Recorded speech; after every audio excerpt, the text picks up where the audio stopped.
You may have weaknesses.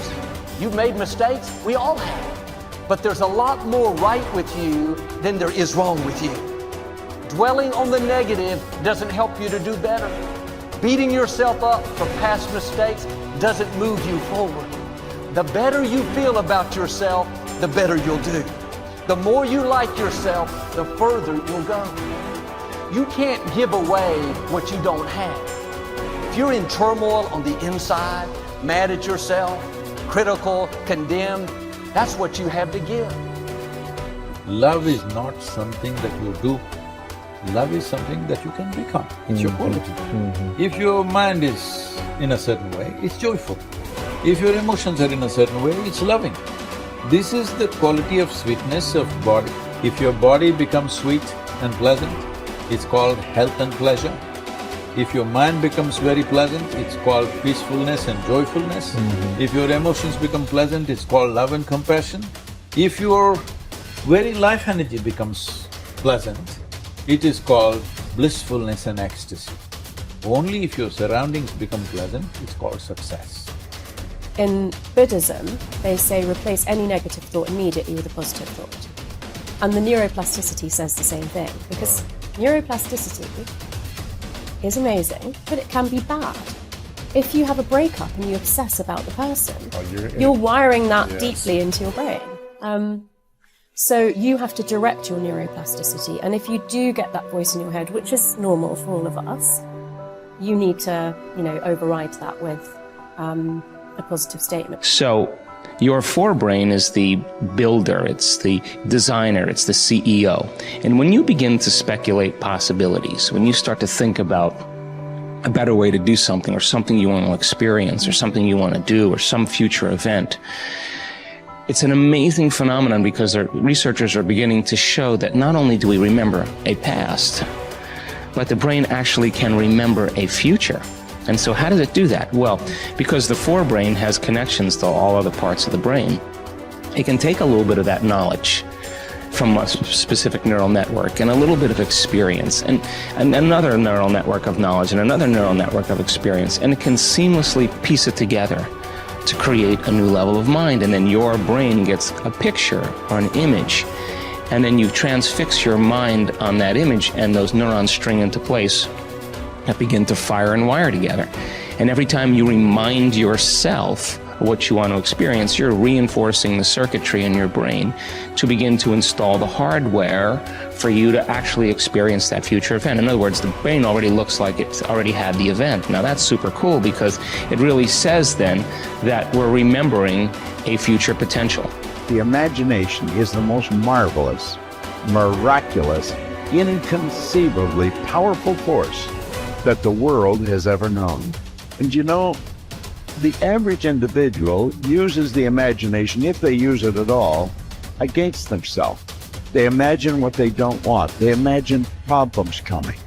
Let's begin to use our imagination the way God meant it to be used. It's the greatest creative faculty that we possess, and we can build anything we want with. The mind is very strong, and one of the things the mind does is develop methodologies or ways of thinking that let it interact with life and not get hurt and be more comfortable. And it's the ego. When we develop a self-concept, and we change it throughout our lives, but in general, there's a self-concept sitting under there saying, I was the one that did this, and I was the one that went to this school, and I'm the one that went there, and the one that my father left or stayed, or whatever the hell it is, And basically, all of this unfolds, and you end up developing patterns of thinking based upon the experiences you've had, all right? And what I'm saying, at least certainly in my experience, is that's not what makes you wake up. That's what keeps you from waking up, all right? The fact that you're identifying with these past experiences and saying that's who I am, well, it's not who you are. You are watching your ego, you see it get upset, you see it fix things, you see it have concepts and views and et cetera, and even you're obviously very intelligent, you can use your intellect to support the ego, to support that, and so on, right? Man's greatest burden is unfulfilled potential. Man's greatest burden is unfulfilled potential. And I say, when I look at the audiences, And I know that maybe only 1% are going to achieve their potential. Not fully. I still haven't fulfilled my potential, but unfulfilled potential is man's greatest burden. And it breaks my heart because I know what you kids are capable of. I know I've had kids with 80 IQ to 180 IQ that I mentored that have done big deals. Actually, the 80 IQ did better than the 180 IQ. Okay, and I know what they're capable of, and I know how 10 million or 100 million or whatever the number is changes lives, and then all of a sudden, you know, you believe that you can walk on water. You believe that you can take a loaf of bread and feed however many he was supposed to have fed, and make water into wine. And when you believe it, see, the true test of a leader is when you've trained other people to be leaders. It's in you, kids. I mean, you can do it if you want it bad enough, and you stay focused and you're willing to maintain that commitment. I have to go become more confident. I have to go become a person capable of doing these things. I have to change myself to get there. I can't wait for circumstances to change so I can have my dream. Then our dreams would never happen. We have to get to the point of maturity in our lives where we say, okay, 2 things are going to change my life. Something new is going to come into my life and make me lucky and blessed. And maybe I can't count on that forever. And maybe now instead I have to consciously design my life and say, okay, now if I want to change, if I want my dream, something new has to come from me. I'm going to become a better person. I'm going to become a person who is more optimistic, who is more confident, who is more driven. Not because I am that now, but because we can grow. That you can become the type of person who you need to be to achieve your ideal life. You can start today living from your highest ideals, your highest sense of self, your strongest sense of self. You don't need permission. You don't need a guy like me to look at the video camera and say, you have now permission. But if you've been waiting for it, you have permission.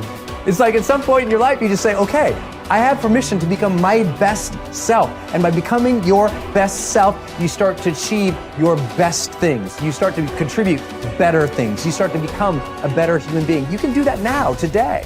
So next time you're thinking about a big dream, don't think about the things that, well, I don't know how to do that, and stop. Think, I don't know how. So set it up on your calendar to go learn those things. I don't have that. Then set it up step by step to go build that. I'm not like that. Then set it up step by step to go develop those skill sets and those competencies so you can become that, and ultimately you can achieve that dream. It's there. It's waiting for you. Don't stop. We are what we repeatedly do.